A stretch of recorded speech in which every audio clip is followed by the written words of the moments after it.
LC oscillation कहते हैं।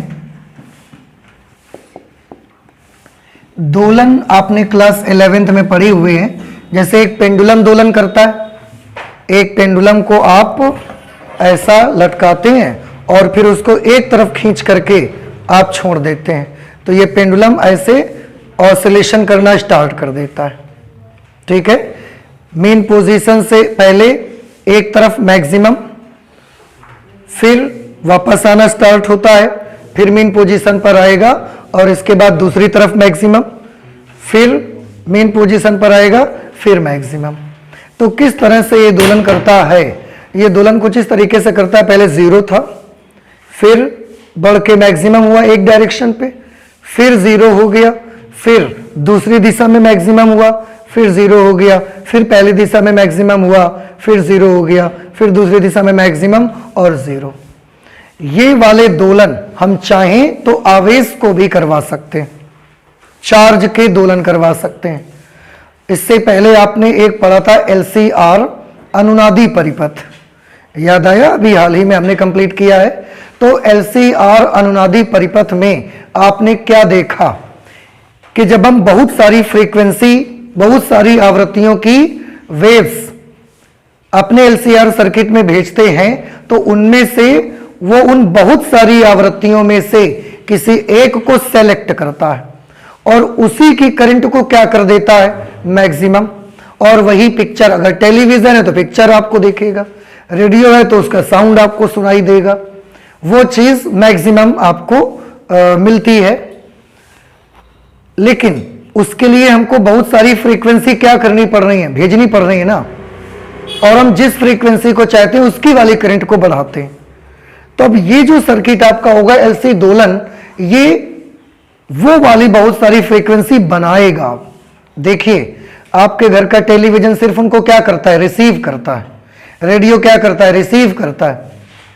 लेकिन भेजेंगे कैसे हम? हमें रिसीव करना तो आता है, लेकिन हम उसको सेंड कैसे करेंगे, ट्रांसमिट कैसे करेंगे? तो ट्रांसमिट करने के लिए आपका ये LC दोलन है।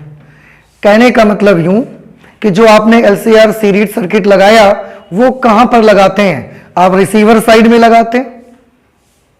तो इसको हम कहां लगाएंगे? ट्रांसमीटर साइड में लगाएंगे। इससे हम आवेश का दोलन करवाएंगे, एक बार ऐसे, एक बार ऐसे, बार बार आवेश दोलन करेगा। आवेश का दोलन, आवेश की एक त्वरित गति होती है। त्वरित गति ऐसे कि स्पीड धीमी होते जाती है, 0 हो गई, फिर मैक्सिमम स्पीड आती है, फिर धीमी होते जाती है, 0 हो गई, फिर मैक्सिमम स्पीड आती है। तो वेग लगातार उसका बदलता है। इसकी वजह से यह गति उसकी कौन सी गति है? त्वरित। और जब भी कोई आवेश त्वरित गति करता है तो वो विद्युत चुंबकीय तरंगें बनाता है, और न सिर्फ बनाता है बल्कि विद्युत चुंबकीय बना करके उनको पुश भी करता है। तो वो इस तरीके से तरंगें बन बन के इससे निकलती रहेंगी, और वो तरंगें बन के जब निकलेंगी आपके घर में आएंगी, फिर आपका टेलीविजन, रेडियो उनको रिसीव करेगा। तो ये जो सर्किट हम लोग पढ़ने जा रहे हैं, ये विद्युत चुंबकीय तरंगें, इलेक्ट्रोमैग्नेटिक वेव्स बनाएगा और बना करके भेजेगा। अब एक चीज और देखिए, हमने बाई चांस कहीं से भी इलेक्ट्रोमैग्नेटिक वेव्स बनाई, इसका फिलहाल काम कहां पर पड़ता है? मैं आपको ऐसे एक सीधा सीधा बताऊं। इससे जो वेव बनती है वो बहुत उच्च आवृत्ति की तरंगें बनती हैं, हाई फ्रीक्वेंसी वेव हम बनाते हैं। एक्चुअली होता क्या है, जैसे मैं यहां पर बोल रहा हूं, अगर मैं यहां पर बोलता हूं तो मेरी आवाज कितनी दूर तक पहुंचेगी? उसकी अपनी एक निश्चित डिस्टेंस है, 50 मीटर जाएगी, 100 मीटर जाएगी। लेकिन अगर आप ऐसा 500 मीटर दूर चले जाओगे, फिर मेरी आवाज तो नहीं पहुंचेगी ना आप तक। लेकिन मैं अपनी आवाज को बहुत दूर तक पहुंचाना चाहता हूं। ये आवाज मैं चाहता हूं कि दिल्ली तक जाए, कलकत्ता जाए, बॉम्बे जाए मेरी ये आवाज। मेरा एक वीडियो यहां पर शूट हो और वो वीडियो की वेव्स जब मैं भेजूं तो वो सीधे बॉम्बे में बैठा मेरा दोस्त उसको देखे, मेरी आवाज वहां पर वो सुने। उसके लिए क्या करना चाहिए? अब अगर आपको यहां से बॉम्बे जाना होता है तो आप कैसे जाते हो? पैदल चले जाते हो आप, आप पैदल नहीं जाते हो, क्यों? क्योंकि आप एक वीक सिग्नल हो, आप पैदल नहीं जा सकते। आपके पास इतनी एनर्जी नहीं है कि पैदल चलो और बॉम्बे पहुंच जाओगे, तो आप बहुत वीक हो उस हिसाब से वहां पर पहुंचने के लिए। तो उसके लिए हम क्या करते हैं, एक अरेंजमेंट बनाई गई है, रेलवे का एक सिस्टम बनाया गया है, एरोप्लेन का एक सिस्टम बनाया गया है। आप बहुत वीक सिग्नल है, अगर मैं आपको बॉम्बे पहुंचाना चाहता हूं तो मैं आपको एरोप्लेन में बैठा लूंगा और एरोप्लेन को चला दूंगा और वो जाके बॉम्बे में उतरेगा और वहां पर आपको हमारा फ्रेंड रिसीव कर लेगा। यही तो होता है। ऐसे ही जब मैं बोलता हूं तो ये आवाज का जो सिग्नल है बहुत वीक होता है, ये बहुत ज्यादा दूर तक नहीं जा सकता। मेरा वीडियो शूट हुआ, उसको मैं बहुत दूर भेजना चाहता हूं तो वो ऐसे नहीं जाएगा बहुत दूर तक, क्योंकि वो बहुत वीक सिग्नल है। अब अगर दूर तक नहीं जाएगा तो, लेकिन हम तो भेजना चाहते हैं, तो हम क्या करते हैं, उसको हम एक एरोप्लेन में बैठा लेंगे। वो एरोप्लेन वो ट्रेन कहां से आएगी? वो एरोप्लेन वो ट्रेन होती है, ये जो हमारा एलसी सर्किट होगा, ये बहुत हाई फ्रीक्वेंसी की वेव बनाता है। जब ये बहुत उच्च आवृत्ति की तरंगे बनाता है, अगर फ्रीक्वेंसी ज्यादा होगी तो उनकी ऊर्जा भी कैसी होगी? ज्यादा। जिन तरंगों की आवृत्ति ज्यादा होती है उनकी ऊर्जा भी कैसी होती है? बहुत ज्यादा होती है। तो हमने एलसी सर्किट में चार्ज के दोलन करवाए, दोलन करवा के बहुत उच्च आवृत्ति की तरंगें बनाई। उन उच्च आवृत्ति की तरंगों के पास बहुत एनर्जी है, वो बॉम्बे तक जा सकती हैं। हमने जो बोला था वो वाला सिग्नल बॉम्बे तक नहीं जा सकता था क्योंकि उसकी फ्रीक्वेंसी बहुत कम थी। तो हम क्या करेंगे, अपने वीडियो को, अपने ऑडियो को, ये जो हमने हाई फ्रीक्वेंसी की वेव इससे बनाई है, इसमें हम उसको लोड कर देंगे और इनको भेज देंगे। तो इनके पास एनर्जी कैसी है? बहुत ज्यादा। ये उसको कहां तक लेके जाएंगे? ये उसको बॉम्बे तक ले जाएंगे और इसके बाद वहां पर हम अपनी एक डिवाइस लगाएंगे, उसमें से ये जो हाई फ्रीक्वेंसी की वेव इसकी इसने बनाई थी वो वाली, और उसी में तो हमारा सिग्नल लोड है, तो वो वहां पर जो लगी है डिवाइस वो क्या करेगी? जब ट्रेन से आप जाते हो एरोप्लेन से, तो वो वहां पर आपका, मेरा फ्रेंड ने आपको क्या किया, एरोप्लेन से आपको अलग कर लिया और आपको लेके चला गया घर। तो वहां पर जब ये वेव पहुंचेगी तो वहां की डिवाइस में ऐसी मशीन लगाएंगे, हम ऐसी चीज लगाएंगे कि वो किसको अलग कर देगी। एक उच्च आवृत्ति की तरंगे हैं और एक हमारा सिग्नल है लो फ्रीक्वेंसी वेव। तो जब ये दोनों वहां पहुंचेंगी तो वो वाली डिवाइस उच्च आवृत्ति की तरंगों को क्या कर देगा? अलग कर देगा। सिर्फ किसको रिसीव कर लेगा? लो फ्रीक्वेंसी की वेव ही रिसीव कर लेगा, और हमारे सिग्नल उसी लो फ्रीक्वेंसी में तो छुपे हुए हैं। तो वहां पर जाके फिर इसको अलग कर दिया जाएगा, जो ये वेव बनाया होगा इसने। पूरा वही सिस्टम आ गया कि नहीं आ गया? तो लेकिन यहां से वहां तक लेके गया कौन? क्या हमारा सिग्नल ऐसे चला जाता? नहीं जाता। लेके कौन गया? इससे बनने वाली उच्च आवृत्ति की तरंगें उसको लेके गई। तो वो जो उच्च आवृत्ति की तरंगें लेके गई, वहां पर जाके हमने सिग्नल को फिर फिल्टर कर लिया, उसको सेपरेट कर लिया, अलग कर लिया, और वो सिग्नल हम केवल देखते हैं, उसको सुनते हैं। बाकी उच्च आवृत्ति की तरंगें हमारे काम में नहीं आती, हमें जरूरत भी नहीं है।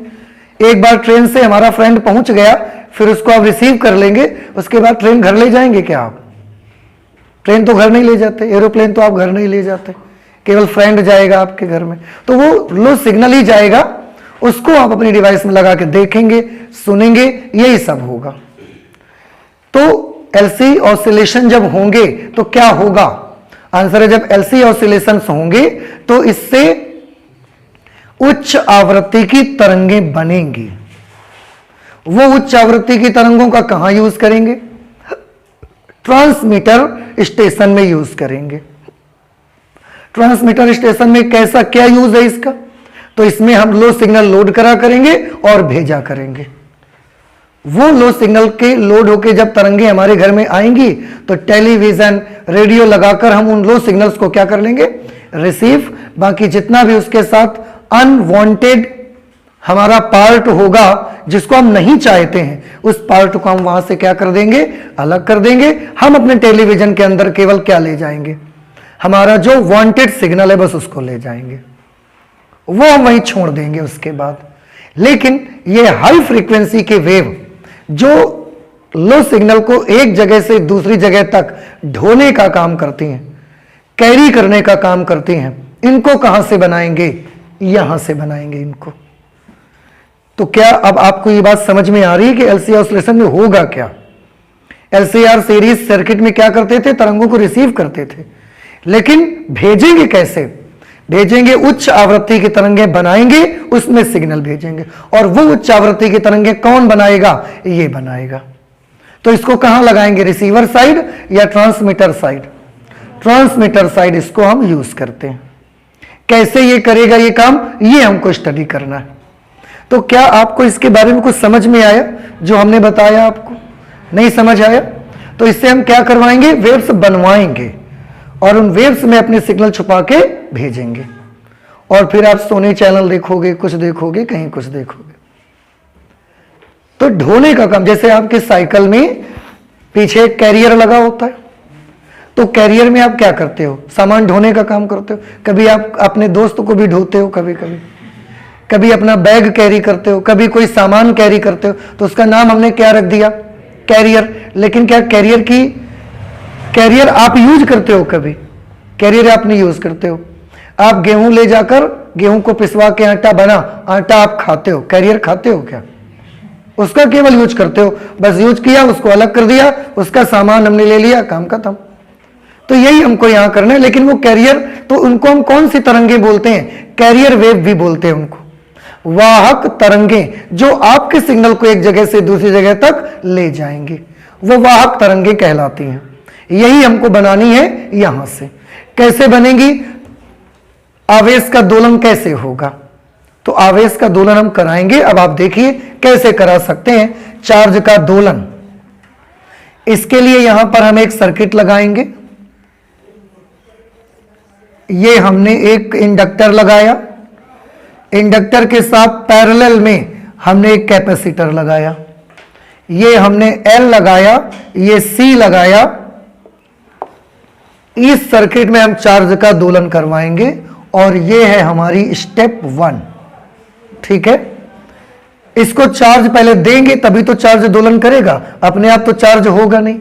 उसके लिए हमने इसको एक सोर्स से जोड़ दिया, एक बैटरी से हमने इसको जोड़ दिया। जब बैटरी से जोड़ा, बाई चांस बैटरी का वोल्टेज कितना है, V, तो ये अपने चार्जेस, और इसके साथ हमने एक लगा दिया स्विच।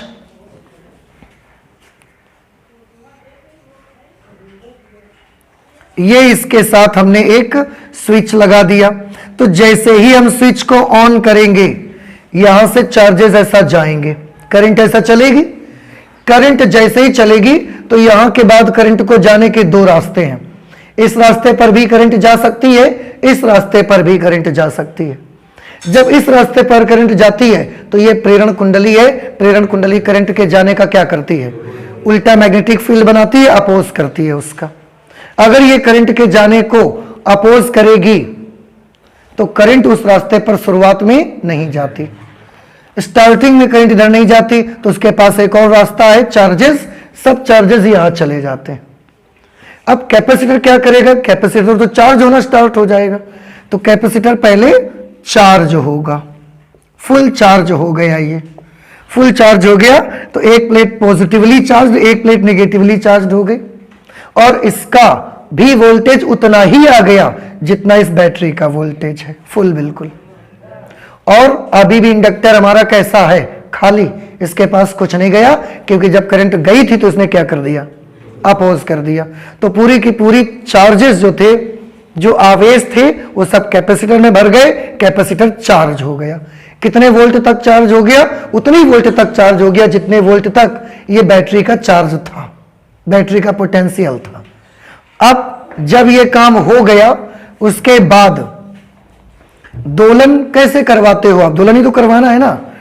शुरुआत में आप क्या करते हो, शुरुआत में इसको एक तरफ खींच के छोड़ देते हो, क्या इसके बाद बार बार आप खींच के छोड़ते रहते हो, तो दोलन हम कैसे करवाते हैं, एक बार हमने उसको एनर्जी दे दी, इसके बाद हम जिससे एनर्जी दिए थे उसको अब हमने हटा लिया, अब ये दोलन इसके होते रहते।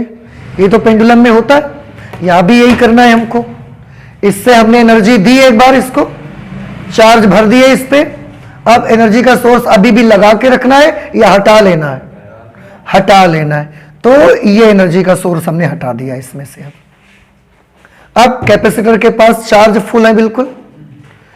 अगर इसके पास चार्ज फुल है तो इस समय वैद्युत क्षेत्र की तीव्रता की दिशा किधर की तरफ होगी, +2 माइनस, ये इलेक्ट्रिक फील्ड की डायरेक्शन है, ऐसे। समझ कुछ आया आपको? तो ये वैद्युत क्षेत्र की तीव्रता की दिशा है, प्लस से माइनस की तरफ। इस तरह से इलेक्ट्रिक फील्ड है। ये वाली पोजीशन में अब आप मुझे बताएं, सर्किट में करंट तो कोई फ्लो नहीं हो रही, क्यों? क्योंकि अभी कैपेसिटर फुल चार्ज है। तो इस वाली स्टेप में हम लोग हर स्टेप में कम से कम 5 चीजों को डिस्कस करेंगे, और आप भी मुझे बताएं 5 चीजें वो कौन कौन सी होंगी। पहली चीज इलेक्ट्रिक फील्ड के बारे में बताएंगे, दूसरी चीज मैग्नेटिक फील्ड के बारे में बताएंगे, तीसरी चीज करंट के बारे में हम बात करेंगे, चौथी हम वैद्युत ऊर्जा की बात करेंगे, और पांचवी हम बात करेंगे चुंबकीय ऊर्जा की, मैग्नेटिक एनर्जी। थोड़ा ध्यान से देखिए, वैद्युत ऊर्जा पूरा का पूरा चार्ज किसके पास है, कैपेसिटर के पास, और कैपेसिटर के पास ऊर्जा किस रूप में होती है, वैद्युत ऊर्जा के रूप में होती है। तो इस समय वैद्युत ऊर्जा या इलेक्ट्रिक फील्ड कैसा है यहां पर, इस समय इलेक्ट्रिक फील्ड मैक्सिमम है बिल्कुल। और अगर इस वाले इलेक्ट्रिक फील्ड को हमने कैसा मान लिया, पॉजिटिव। मैग्नेटिक फील्ड कैसा है, मैग्नेटिक फील्ड कहां बनेगा, जब करंट बहेगी, करंट ऐसा फ्लो होगी, ये अपोज करेगा, क्या बनाएगा, तब चुंबकीय क्षेत्र बनाएगा। तो जब करंट इसमें जाएगी तो चुंबकीय क्षेत्र बनेगा ना, अभी करंट इसमें नहीं है, इसलिए मैग्नेटिक फील्ड अभी कैसा है, 0। भाई मैग्नेटिक फील्ड कब बनेगा, करंट यहां से जब चार्ज जाना शुरू करे, करंट बढ़ना शुरू होगी, करंट बढ़ना शुरू होगी तो विरोध करने के लिए उल्टा मैग्नेटिक फील्ड बनाएगा। लेकिन अभी बना है क्या, अभी तो नहीं बना मैग्नेटिक फील्ड। करंट का क्या है, करंट इस समय अभी नहीं फ्लो हो रही है, करंट सर्किट में कैसी है, 0। वैद्युत ऊर्जा के बारे में बताओ, पूरी की पूरी ऊर्जा इस सर्किट में जो भी है वैद्युतीय ऊर्जा के रूप में तो है, चुंबकीय ऊर्जा के रूप में तो अभी एक भी एनर्जी नहीं है उस पर। तो इलेक्ट्रिकल एनर्जी कैसी है, आंसर है इलेक्ट्रिकल एनर्जी एकदम फुल है बिल्कुल। तो चुंबकीय ऊर्जा कितनी है, चुंबकीय ऊर्जा 0 है, ना के बराबर। ठीक, इसका या आप यूं समझ लें कि चुंबकीय ऊर्जा इस समय कैसी है, तो आंसर है चुंबकीय ऊर्जा का बॉक्स बिल्कुल कैसा है, खाली, इसमें एक भी ऊर्जा नहीं है अभी। समझ आई? तो इस तरीके से ये 4-5 चीजें हम डिस्कस करेंगे यहां पर। ठीक, अगली स्टेप पे आते हैं। तो अगली स्टेप में फिर से आप देखिए, ये कैपेसिटर यहां लगा हुआ है इस तरह से। अब क्या होगा, ये प्लस चार्ज क्या करना चाहता है, माइनस से मिलना चाहता है, माइनस पे जाना चाहता है, क्योंकि प्लस माइनस एक दूसरे को क्या करते हैं, आकर्षित करते हैं। तो ये प्लस माइनस में जाना चाहता है। क्या इधर से डायरेक्ट माइनस तक जा सकता है, नहीं, क्योंकि कैपेसिटर की प्लेट्स लगी हुई हैं और प्लेट्स के बीच में गैप है। तो गैप में से वहां पर एयर भरी है, एयर में से चार्ज नहीं चल सकता, तो यहां से तो चार्ज नहीं जा सकता। तो उसके पास एक और रास्ता है, यहां से जाए तो फिर ऐसा घूम घूम के और तब माइनस में चला जाए, जा सकता है। तो वो इधर से जाना स्टार्ट करता है। अब जब यहां से जाना वो स्टार्ट करता है, अभी तो नहीं जा रहा था, अब उसने जाना स्टार्ट कर दिया। जब जाना स्टार्ट कर दिया तो यहां पर चार्ज क्या होने लगेगा, कम होने लगेगा, उतना ही रहेगा या और बढ़ने लगेगा। चार्ज पूरा यहां भरा है, अब यहां से चार्ज चल के जाएगा तो अब यहां पर चार्ज कम होने लगेगा। तो यहां पर चार्ज कम हो गया। देखिए इलेक्ट्रिक फील्ड भी अब इसका कैसा हो जाएगा, कम हो जाएगा। पहले इलेक्ट्रिक फील्ड बहुत था, अब इलेक्ट्रिक फील्ड भी कैसा हो गया, चार्ज कम हो गया तो इलेक्ट्रिक फील्ड भी कम हो गया, लेकिन करंट इसमें फ्लो होना स्टार्ट हो गई। और जब करंट फ्लो होना स्टार्ट हुई तो करंट को अपोज करने के लिए कॉइल क्या करेगी, एक उल्टा मैग्नेटिक फील्ड बनाएगी। अब हम अपनी सुविधा के लिए ऐसा मैग्नेटिक फील्ड, क्योंकि कॉइल क्या करेगी, मैग्नेटिक फील्ड बनाएगी। अब तो ये मैग्नेटिक फील्ड हमने ऐसा बना लिया, ऐसे। अब मैग्नेटिक फील्ड बनना शुरू हो गया, करंट फ्लो होना स्टार्ट हो गई। अब फिर से इन्हीं पांचों चीजों का जिक्र करिए। सबसे पहले वैद्युत क्षेत्र के बारे में बताइए।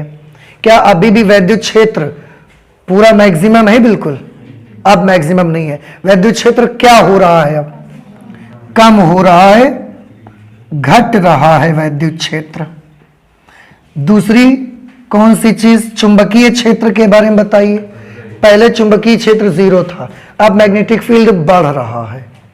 तो मैग्नेटिक फील्ड क्या कर रहा है, बढ़ रहा है, ठीक है। और घट कौन सा रहा है, प्लस आई वाला घट रहा है इसी दिशा में, पर घट रहा है। ऐसे ही मैग्नेटिक फील्ड बढ़ रहा है, कौन सी दिशा का, इधर वाला, मैग्नेटिक फील्ड भी बढ़ रहा है। थर्ड नंबर, करंट का क्या हो रहा है, करंट बढ़ रही है, तो करंट भी बढ़ रही है। उसकी भी अगर ये वाली दिशा है तो हम प्लस मान लेते हैं, ठीक है, क्लॉकवाइज डायरेक्शन पे। फोर्थ नंबर पे बताओ, वैद्युत ऊर्जा के बारे में बात करिए। क्या अभी भी इसके पास वैद्युत ऊर्जा फुल है? फुल नहीं है। अब इसके पास वैद्युत ऊर्जा कैसी हो गई, कम हो गई, हाफ हो गई। चुंबकीय ऊर्जा के बारे में, चुंबकीय ऊर्जा पहले 0 थी, अब ये इतनी हो गई, हाफ आ गई। तो अब जो टोटल एनर्जी इस सर्किट में थी, वो टोटल एनर्जी थोड़ी वैद्युत ऊर्जा के रूप में है और थोड़ी चुंबकीय ऊर्जा के रूप में भी है। और इस तरीके से ये पूरा हो गया। ये कौन सी स्टेप बन गई हमारी, सेकेंड स्टेप बन गई। इसके बाद थर्ड स्टेप पे आते हैं। अब ये कैपेसिटर लगा हुआ है यहां पर, ऐसे। अब क्योंकि इसने विरोध किया तो इसने, कैपेसिटर ने क्या किया, अपनी पूरी ताकत लगाई और पूरे चार्जेस को अब भेज दिया। अब हमने क्या देखा, थोड़ी देर बाद ये पूरे चार्जेस जो इसमें बचे हुए थे वो भी यहां से क्या हो गए, चले गए। क्यों? क्योंकि ये क्या कर रहा था, उनका विरोध। तो इस विरोध को पार करने के लिए कैपेसिटर ने और चार्ज यहां से भेजे। जब और चार्ज भेजे तो अब कैपेसिटर कैसा हो गया, पूरी तरह खाली हो गया। और यहां पर पूरी मैग्नेटिक फील्ड अच्छे से आ गई, फुल एकदम, ठीक है। तो इस समय अब आप मुझे और बताएं फिर से इन्हीं 4 चीजों के बारे में, 5 चीजों के बारे में, कि पहला, वैद्युत क्षेत्र का इस समय क्या है, 0 हो चुका है। अब इसके पास, कैपेसिटर के पास एक भी चार्ज नहीं बचा। नंबर 2 पे आते हैं। सेकेंड नंबर में चुंबकीय क्षेत्र के बारे में बताओ। चुंबकीय क्षेत्र बिल्कुल मैक्सिमम अब हो चुका है, बिल्कुल फुल हो चुका, पूरे चार्ज अब उसी के पास है। इसके बाद थर्ड नंबर, करंट का बताइए। करंट मैक्सिमम हो चुकी है, बढ़ रही थी, बढ़ बढ़ के अब कैसी हो गई, एकदम मैक्सिमम करंट हो गई। फोर्थ नंबर पे वैद्युत ऊर्जा के बारे में बताएं कि अब वैद्युत ऊर्जा कहां पर स्टोर होती है, संधारित्र में।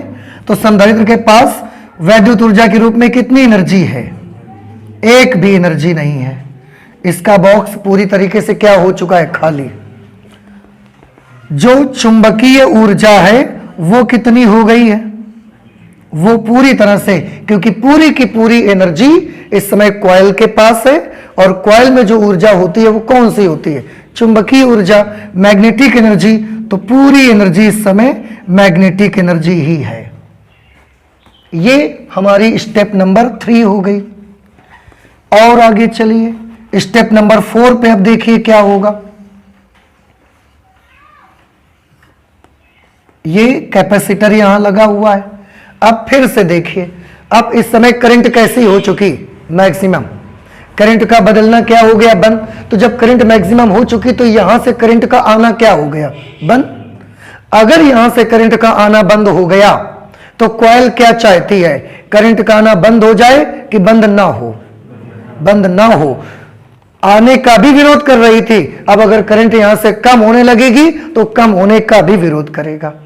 तो अगर कम होने का विरोध करेगा तो वो क्या करेगा, आंसर है उसके पास जो चार्जेस भर चुके हैं वो सबको अब धक्का देगा, क्योंकि उसने क्या देखा कि पीछे से करंट का आना क्या हो गया, और वो चाहता है कि करंट का आना कम ना हो।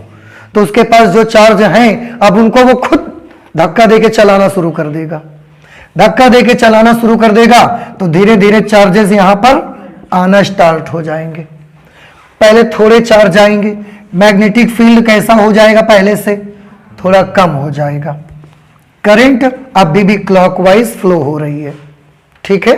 मैग्नेटिक फील्ड का क्या हुआ, बढ़ रहा है, लेकिन अब डायरेक्शन देखिए बेटा, +2 माइनस डायरेक्शन ये, पहले +2 माइनस डायरेक्शन ये थी, अब +2 माइनस डायरेक्शन ये है। समझ में आया। तो इंडक्टर क्या करता है, शुरुआत में करंट को रोका और जब करंट आना बंद हो गई तो उसको बढ़ाने लगा। बढ़ाने के लिए वो खुद चार्ज को घुमाता है। अब यहां पर फिर से उन्हीं 5 चीजों के बारे में बताओ। इलेक्ट्रिक फील्ड का क्या हो रहा है, इलेक्ट्रिक फील्ड बढ़ रहा है, लेकिन इस बार डायरेक्शन कैसी हो गई है, अपोजिट। समझ आया आपको, ये वाली डायरेक्शन हो गई है। दूसरे नंबर पे चुंबकीय क्षेत्र के बारे में बात करिए। चुंबकीय क्षेत्र घट रहा है। कौन सा वाला घट रहा है, यही वाला तो घट रहा है अभी, तो पॉजिटिव वाला ही घट रहा है अभी। थर्ड नंबर पे करंट के बारे में बात करिए। करंट क्या हो रही है, अब यहां पर करंट मैक्सिमम हो गई थी, अब जब ये सपोर्ट करेगा तो करंट धीरे धीरे क्या होने लगेगी, उसकी कम होने लगेगी। तो ये करंट घट रही है, अब करंट घट रही है और अभी भी क्लॉकवाइज ही है तो पॉजिटिव। फोर्थ नंबर पे वैद्युत ऊर्जा के बारे में बताओ। धीरे धीरे कैपेसिटर भरना शुरू हो गया, वैद्युत ऊर्जा धीरे धीरे अब बढ़ रही है, और वैद्युत ऊर्जा बढ़ रही है, या यूं हम कह दें कि वैद्युत ऊर्जा थोड़ी बढ़ के इतनी आ गई है, हाफ हो गई है। और चुंबकीय ऊर्जा के बारे में क्या होगा, चुंबकीय ऊर्जा धीरे धीरे फिर से क्या होने लगी, घटने लगी। तो इस समय वैद्युत ऊर्जा भी हाफ है, चुंबकीय ऊर्जा भी हाफ हाफ, दोनों हाफ हाफ है इस समय, ठीक है। ऐसे ही अभी और स्टेप्स हम देखेंगे। एक ऐसी स्टेप आएगी जो फिर से आपको ये कंडीशन दे देगी, ठीक है। फिर आपको उस समय मैं बताऊंगा कि देखो चार्ज कैसे दोलन कर रहा है, और दोलन में यही सब होता है, आप इसे नोट कर लो। तो चलते हैं 5वें स्टेप में, देखते हैं स्टेप नंबर 5 में, क्योंकि स्टेप नंबर 4 में ये वैद्युत ऊर्जा, इधर वाला वैद्युत क्षेत्र बढ़ रहा था, इंडक्टर ने चार्जेस को और भी पुश किया, चार्जेस को और पुश करके कैपेसिटर में और चार्ज भर दिए उसने, क्योंकि पीछे से करंट का आना क्या हो रहा था, कम हो गया था। इसलिए इसने चार्ज, क्योंकि उसको कम होने का भी विरोध करना था, तो इसने, इंडक्टर ने इसके पास जो भी चार्ज स्टोर थे वो उसने ढकेलना शुरू कर दिया। तो यहां चार्ज अभी इतने आए और भर दिए, ये देखिए अब यहां पर चार्जेस बढ़ गए प्लस, तो इंडक्शन की वजह से यहां कौन से चार्जेस बढ़ गए, नेगेटिव। लेकिन पूरे चार्ज ढकेलने के चक्कर में बेचारा इंडक्टर खुद खाली हो गया। अब इसके पास ना तो चार्ज बचा, ना एक भी एनर्जी बची। अब पूरी की पूरी एनर्जी उसने पुश करके कहां पर भेज दिया, कैपेसिटर के पास भेज दिया। अब इस वाली कंडीशन को आप चेक करिए, वैद्युत क्षेत्र कैसा हो चुका है, फुल एकदम मैक्सिमम, लेकिन डायरेक्शन चेंज हो गई है। पहले डायरेक्शन क्या थी, इधर की तरफ, अब डायरेक्शन क्या हो गई, इधर की तरफ। तो फुल है मैक्सिमम, मैक्सिमम है electric field, but the direction is opposite to the earlier. पहले ऐसी थी, अब डायरेक्शन ऐसी हो गई, तो मैक्सिमम है but in opposite direction, so I have put a negative sign here.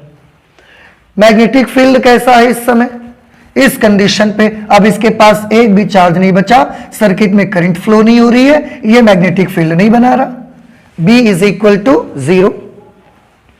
Current कितनी है सर्किट में, तो क्योंकि पूरे के पूरे चार्जेस यहां भरे हैं, चल तो नहीं रहे ना, तो करंट 0 हो गई, करंट 0 हो गई। वैद्युत ऊर्जा, वैद्युत ऊर्जा किसके पास होती है, संधारित्र के पास, उसकी प्लेटों के बीच में होती है। अब इस समय तो वैद्युत ऊर्जा बिल्कुल मैक्सिमम है, क्योंकि पूरे प्लेटों के बीच में वे इलेक्ट्रिक फील्ड बना हुआ है और कहीं चार्जेस है ही नहीं, तो वैद्युत ऊर्जा एकदम कैसी है, फुल। और चुंबकीय ऊर्जा कितनी है, तो चुंबकीय ऊर्जा कहां पर होती है, इंडक्टर कॉइल में, लेकिन कॉइल के पास तो कुछ है ही नहीं, तो ये वाली चुंबकीय ऊर्जा बिल्कुल कैसी हो गई, एम्प्टी। इस समय आपका जो LC पैरेलल सर्किट है, उसमें वैद्युत ऊर्जा तो फुल है एकदम, लेकिन उसके पास चुंबकीय ऊर्जा एक भी नहीं है। मींस सर्किट को जो आपने स्टार्टिंग में ऊर्जा दी थी, वो पूरी की पूरी ऊर्जा सिर्फ वैद्युत ऊर्जा के रूप में ही वहां पर स्टोर है। अब पांचवें स्टेप के बाद क्या होगा, फिर से कैपेसिटर का ये प्लेट प्लस और ये वाली प्लेट माइनस हो चुकी है, लेकिन प्लस का अल्टीमेट टारगेट तो नेगेटिव चार्ज है ना। पॉजिटिव चार्जेस अल्टीमेटली कहां जाना चाहते हैं, नेगेटिव के पास जाना चाहते हैं, क्योंकि प्लस माइनस एक दूसरे को अट्रैक्ट करते, एक दूसरे को आकर्षित करते। अब क्या होगा, क्या वो प्लस डायरेक्ट इसको फलांग के यहां पर आ सकता है, नहीं आ सकता, क्योंकि बीच में गैप है, और गैप है तो गैप में एयर होगी, एयर है और एयर चार्ज का या इलेक्ट्रिसिटी का एक बैड कंडक्टर है, इंसुलेटर है, एयर में से चार्ज फ्लो नहीं होता, हम पहले भी बहुत बार डिस्कस कर चुके हैं इसको। तो इधर से फिर चार्ज इधर नहीं जा सकता, फिर से प्लस के पास एक ही रास्ता है और फिर से वापस हो जाए, वो वही एक रास्ता है उसके पास, क्योंकि यहां से नहीं आ सकता। तो फिर भी अगर प्लस को माइनस से मिलना है तो फिर से वापस होके चलेगा, ऐसे तो होता है वापस। अब धीरे से इस स्टेप के बाद फिर से प्लस इधर से जाता है, कैपेसिटर अपनी एनर्जी यूज करता है, क्योंकि उसके पास एनर्जी बहुत है इस समय, एनर्जी यूज करता है, प्लस चार्जेस को ऐसे ढकेलता है, तो ये प्लस चार्जेस ऐसे जाना स्टार्ट हो जाते हैं। जब प्लस चार्जेस चलना शुरू होते हैं, करंट बनने लगती है। अभी तक करंट 0 थी, अब करंट बनने लगी, लेकिन इस बार करंट, अभी तक करंट कैसी बन रही थी, क्लॉकवाइज। उस करंट को हमने कैसा माना था, प्लस। अब करंट का देखो क्या होने लगा, एंटी क्लॉकवाइज आ गई, तो करंट की डायरेक्शन हम क्या कर लेंगे, माइनस। तो चार्जेस को कैपेसिटर ने अपनी पूरी एनर्जी यूज की और चार्जेस को ढकेलना शुरू किया इधर। ये क्या करने लगा, जब चार्ज उधर से आने शुरू हुए तो ये अपोज करना शुरू कर दिया, प्रेरण कुंडली ने। अपोज करना है तो इसको अपोज कैसे करना होता है, किस तरह से ये विरोध करता है करंट के बढ़ने का, आंसर है उल्टा मैग्नेटिक फील्ड बना करके विरोध करता है। तो ये चुंबकीय क्षेत्र बनाने लगा। देखो धीरे धीरे क्या हुआ, इसने अपनी एनर्जी यूज की, चार्ज ढकेले, करंट बढ़ना शुरू हो गई, विरोध करने की वजह से मैग्नेटिक फील्ड बनना शुरू हो गया। वही हमने ये सब लिखा हुआ है। वैद्युत क्षेत्र अब क्या होने लगा, पहले फुल हो गया था वैद्युत क्षेत्र मैक्सिमम, अब वैद्युत क्षेत्र क्या हो गया, कम होने लगा। लेकिन कम कौन सा हो रहा है, इधर वाला या इधर वाला, इस डायरेक्शन का, तो ये नेगेटिव है, ये तो नेगेटिव वाला घट रहा है, घट रहा है इस डायरेक्शन की वजह से नेगेटिव। चुंबकीय क्षेत्र का क्या हो रहा है, 0 था, अब यहां बढ़ने लगा, लेकिन कौन सा, माइनस वाला बढ़ रहा है, उल्टी दिशा का चुंबकीय क्षेत्र बढ़ रहा है। करंट का क्या हो रहा है, करंट भी बढ़ने लगी देखो, लेकिन अब उल्टी दिशा में बढ़ रही, तो हमने नेगेटिव कर लिया इसको। वैद्युत ऊर्जा और चुंबकीय ऊर्जा के बारे में बात करिए। वैद्युत ऊर्जा, कैपेसिटर थोड़ा खाली हो गया, तो कैपेसिटर अगर खाली हो गया तो उसके पास कौन से रूप में ऊर्जा रहती है, वैद्युत ऊर्जा के रूप में, तो वैद्युत ऊर्जा कम पड़ गई, हाफ हो गई। उधर कॉइल के पास चुंबकीय क्षेत्र है, तो इसमें चुंबकीय ऊर्जा है, तो पहले ये बिल्कुल एम्प्टी था, अब थोड़ा सा आ गया, तो अब पूरे सर्किट के पास जो भी एनर्जी है वो किस रूप में है? तो आंसर है थोड़ी विद्युत ऊर्जा के रूप में है और थोड़ी चुंबकीय ऊर्जा के रूप में है। समझ आया आपको? इसके बाद 7th स्टेप पे आओ। कैपेसिटर ने देखा कि इंडक्टर इस बढ़ती हुई करंट का क्या करता है? विरोध। तो कैपेसिटर के पास तो अभी ऊर्जा है, ये अपनी पूरी ताकत लगाता है, अपनी पूरी ऊर्जा लगाता है और चार्ज को ढकेलता है, क्योंकि उधर से कॉइल क्या कर रही थी? उन चार्ज को धक्का दे रही थी, उल्टी दिशा में विरोध कर रही थी।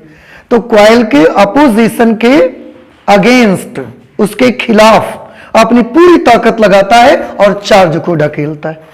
पूरी ताकत लगाएगा तो अगले पल ये क्या हो जाएगा? खाली हो गया, क्योंकि इसने अपनी पूरी की पूरी ताकत झोंक दी चार्जेस को पुश कराने के लिए। पूरी एनर्जी इसने झोंक दी। अब जब पूरी एनर्जी इसने लगा दी तो मैग्नेटिक फील्ड कैसा हो गया? मैक्सिमम अब हो गया।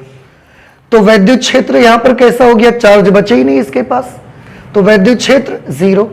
चुंबकीय क्षेत्र कैसा हो गया? बढ़ गया और मैक्सिमम हो गया है इस डायरेक्शन पे, और इस डायरेक्शन का हमने मैग्नेटिक फील्ड कैसा माना? नेगेटिव। तो चुंबकीय क्षेत्र मैक्सिमम है लेकिन उल्टी दिशा में। करंट क्या हो रही है इस समय?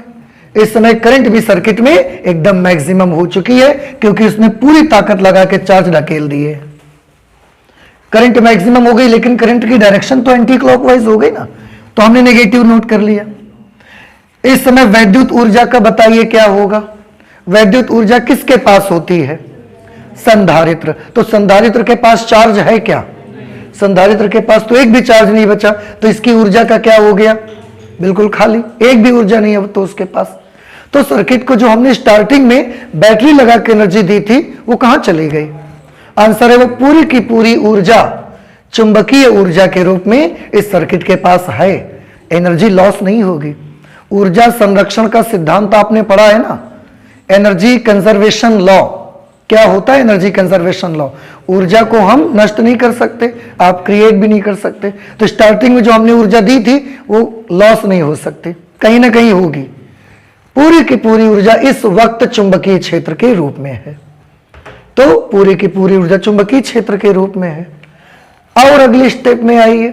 अब करंट, अब पीछे से जब इसने पूरी ताकत लगा दी, अब ये खाली हो गया। अब पीछे से कितने चार्जेस जाएंगे?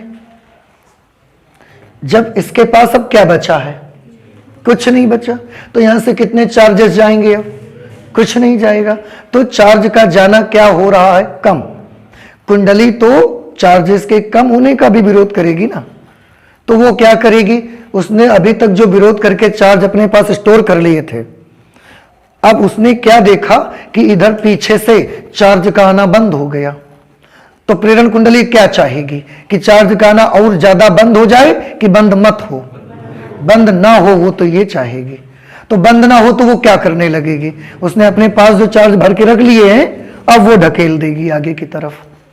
तो आगे की तरफ वो चार्जेस ढकेल देगी, करंट को आगे कर देगी। अब वो पीछे से चार्ज आना बंद हो गए, आगे चार्ज आना शुरू हो गए। अब जब इसने ताकत लगाई तो इसकी एनर्जी लॉस हुई थोड़ी सी, और वो चार्जेस ढकेल के कहां पहुंचा दिए? कैपेसिटर के पास उसने पहुंचा दिए। कैपेसिटर के पास पहुंचा दिए तो अब थोड़ी सी एनर्जी फिर कैपेसिटर में आ गई। देखो इस वक्त वैद्युत क्षेत्र के बारे में बात करें तो क्या है? पहले एक बात बताओ, यहां 0 था, अब यहां कुछ आ गया तो बढ़ रहा है कि घट रहा है? बढ़ रहा है। उल्टी दिशा का वैद्युत क्षेत्र बढ़ रहा है या सीधी दिशा का? सीधी दिशा में। वही डायरेक्शन आ गई तो बढ़ रहा है पॉजिटिव डायरेक्शन में।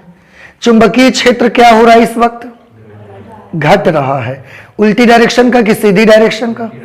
उल्टी डायरेक्शन वाला चुंबकीय क्षेत्र घट रहा है, तो घट रहा है लेकिन नेगेटिव डायरेक्शन का। करंट इस समय क्या हो गई? कैपेसिटर से आने वाले चार्जेस का क्या हो गया?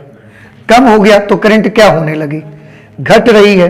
लेकिन एंटी क्लॉकवाइज वाली घट रही कि क्लॉकवाइज वाली? एंटी क्लॉकवाइज वाली घट रही है, इसलिए नेगेटिव लगा दिया। वैद्युत ऊर्जा का क्या होगा? क्या पूरी की पूरी एनर्जी सर्किट के पास वैद्युत ऊर्जा के रूप में है या पूरी चुंबकीय ऊर्जा के रूप में है या हाफ हाफ है? हाफ हाफ है। थोड़ी इसके पास आ गई, थोड़ी अभी इसके पास है। अब यहां से क्योंकि चार्जेस और कम हो गए, आने ही बंद हो गए, तो इसने अपनी पूरी ताकत लगाई, चार्जेस को ढकेल दिए। इसके पास जितने भी चार्जेस थे, क्योंकि लगातार करंट क्या हो रही थी, घट रही थी, और ये क्या चाहता था कि करंट क्या हो जाए, बढ़े, उतनी ही रहे जितनी आ रही थी। तो ये फिर पूरी ताकत लगाता है और चार्ज ढकेल देता है। तो अपनी पूरी ताकत लगा के चार्ज को कैपेसिटर में पुश करके यहां भेज देता है। फिर यहां पर अब पूरे चार्ज प्लस आ गए और प्रेरण की वजह से इधर कौन सा उत्पन्न हो गया, नेगेटिव चार्ज। अब क्या हालत आ गई, वैद्युत क्षेत्र कैसा हो गया, मैक्सिमम, क्योंकि यही डायरेक्शन आ गई इसलिए कैसा है, प्लस। चुंबकीय क्षेत्र कैसा हो गया, जीरो, बचा ही नहीं, उसके पास अब एक भी चार्ज नहीं बचे, तो चुंबकीय क्षेत्र जीरो हो गया। करंट का क्या हुआ, क्या अब इस समय करंट सर्किट में कहीं फ्लो हो रही है, नो, क्योंकि इसके पास चार्ज स्टोर है, करंट फ्लो नहीं हो रही। वैद्युत ऊर्जा कितनी है, फुल, बिल्कुल वैद्युत ऊर्जा है, जितनी हमने सर्किट को शुरुआत में दी थी। डीसी सोर्स लगाया था, आपको याद है स्टार्टिंग में हमने कौन सी सोर्स से इसको एनर्जी दी थी, बैटरी लगाई थी कि एसी सोर्स लगाया था, बैटरी लगा के दी थी ना, यहां पर बैटरी लगा के ऊर्जा दी थी। बैटरी के पास कौन सी करंट होती है, डीसी, डायरेक्ट करंट, दिष्ट धारा उसके पास होती है। वो ऊर्जा पूरी की पूरी वैद्युत ऊर्जा के रूप में संधारित्र के पास इकट्ठी है। चुंबकीय ऊर्जा पूरी इस समय क्या हो चुकी है, बची नहीं, बेचारे ने पूरी ताकत लगा के तो भर दिया इसको, अब इसके पास एक भी ऊर्जा नहीं बची। अब आप ध्यान से देखें, ये 9th स्टेप और ये फर्स्ट स्टेप, मिलाएं दोनों को, E plus E not, B 0, I 0, electrical energy full, magnetic energy empty. इसका मतलब ये हो गया कि 8 स्टेप तक तो वो बदलता है, 9वीं स्टेप फिर से कौन सी आ जाती है, ये। यहां के बाद वो क्या करना शुरू कर देगा, अपने आप को रिपीट करना शुरू कर देगा। इसके बाद फिर से जैसे यहां से आया 1 2 3 4 5 6 7 8, 8 के बाद फिर से क्या आ जाएगा, 1 2 3 4 5 6 7 8, 1 2 3 4 5 6 7 8, ये उसका रिपीटेशन स्टार्ट हो गया। इसका मतलब 1 से लेकर 8 तक के स्टेप में पूरा उसका एक चक्कर कंप्लीट हो जाता है, तभी तो रिपीट करना शुरू करता है वो। अब इसमें थोड़ा ध्यान से देखिए, अगर हम ये नीचे वाली स्टेप ध्यान ना दें, 2 4 6 8 इनको मत ध्यान दीजिए, हटा दो, केवल आप 1 3 5 7 ये स्टेप्स ध्यान दीजिए। मेन यही हमारी स्टेप्स आपको अब देखनी है, ध्यान से देखिएगा। इलेक्ट्रिक फील्ड, एक एक चीज को हम देखेंगे। सबसे पहले इलेक्ट्रिक फील्ड कैसा था, मैक्सिमम, फिर इलेक्ट्रिक फील्ड कैसा हो गया, 0, फिर इलेक्ट्रिक फील्ड दूसरी दिशा में मैक्सिमम, फिर इलेक्ट्रिक फील्ड 0। क्या कर रहा है ये, मैक्सिमम 0, मैक्सिमम 0, यही तो कर रहा है। और उसके बाद कहां पर आ जाएगा, फिर यहां मैक्सिमम 0, उल्टी दिशा में मैक्सिमम 0। तो ये किस तरीके से वर्क करता है, अगर मैं इसका एक छोटा सा ग्राफ आपको बना के दिखाऊं, तो स्टार्ट कहां से हुआ, ये मैक्सिमम से, मैक्सिमम के बाद क्या हो गया, 0, मैक्सिमम प्लस डायरेक्शन में, इसके बाद 0, फिर उल्टी दिशा में मैक्सिमम, उल्टी दिशा में मैक्सिमम, फिर कैसा हो गया, 0। ये किसके बारे में है, वैद्युत क्षेत्र। और ग्राफ बना के देखिए किसी के आप, चुंबकीय क्षेत्र का देखो, चुंबकीय क्षेत्र शुरुआत में कैसा था, 0, फिर प्लस दिशा में मैक्सिमम, फिर 0 हुआ, फिर उल्टी दिशा में मैक्सिमम। तो पहले कितना था, 0, प्लस डायरेक्शन में मैक्सिमम, फिर 0, फिर उल्टी दिशा में मैक्सिमम, फिर 0। यही आया कि नहीं आया। ये किसका ग्राफ है, मैग्नेटिक फील्ड का। और बनाइए, करंट का बनाइए ग्राफ। करंट सबसे पहले कितनी थी, 0, फिर प्लस डायरेक्शन में मैक्सिमम, फिर 0, फिर उल्टी दिशा में मैक्सिमम।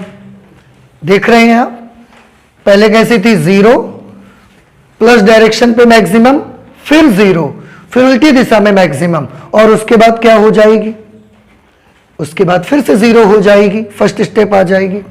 तो 0, मैक्सिमम, फिर 0, फिर उल्टी दिशा में मैक्सिमम, और इसके बाद फिर 0 हो जाएगी। समझ आ रहा है? एनर्जी का चेक कर लो, ये हमने करंट के लिए बना दिया। एनर्जी को चेक कर लो जरा, वैद्युत ऊर्जा चेक करो।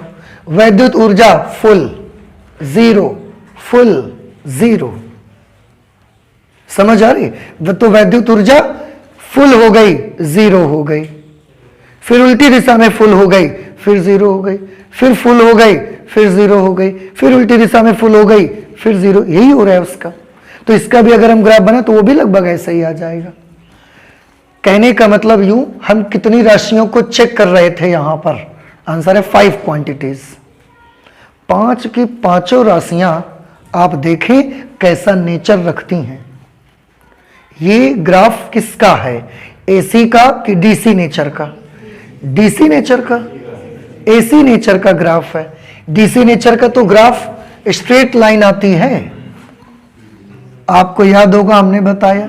डीसी नेचर अगर करंट का होता तो उसका ग्राफ ऐसी आती, क्योंकि डीसी की करंट ना तो डायरेक्शन बदलती है और ना अपना परिमाण बदलती है। जब ना तो वो परिमाण बदलती है और ना ही तो वो दिशा बदलती है, तो वो बिल्कुल ऐसा सीधे चलती रहती है। इसलिए इस टाइप का ग्राफ होता तो वो किसका होता? डीसी का। ये कैसे नेचर के ग्राफ हैं? सब एसी नेचर हैं इनके। तो वैद्युत क्षेत्र भी देखो दोलन कर रहा है, चुंबकीय क्षेत्र भी दोलन कर रहा है, करंट भी दोलन कर रही है। 5 की पांचों राशियां ऑसिलेट कर रही हैं। इसलिए सर्किट का नाम क्या रखा गया है? एलसी दोलन, क्योंकि इसमें सारी की सारी क्वांटिटीज ऑसिलेट करती हैं, दोलन करती हैं, पेंडुलम जैसे। पेंडुलम भी तो ऐसे दोलन करता था। कैसे करता था? एक तरफ हम उसको खींच के छोड़ देते थे, हमने इधर की तरफ खींच के छोड़ दिया, ऐसा।